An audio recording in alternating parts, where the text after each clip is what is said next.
Hey everybody, welcome to the Light Minute with Spectrum Lighting. I'm Markus Earley. Let's go explore what's possible with light.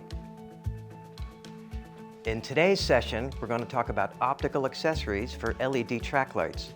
It's a really important aspect of the fixture for maintaining good quality of light.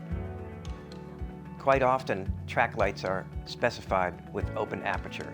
That means nothing between the LED source and the hole where the light is emitted.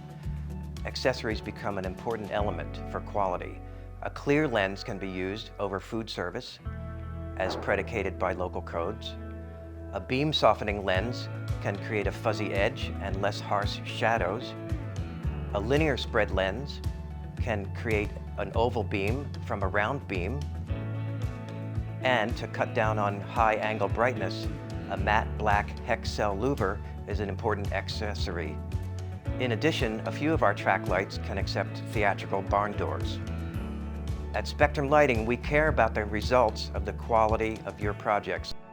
Wow, there are a lot of accessories for track lights. If you have questions, please post them below. And stay tuned for the next Light Minute with Spectrum Lighting. Thanks.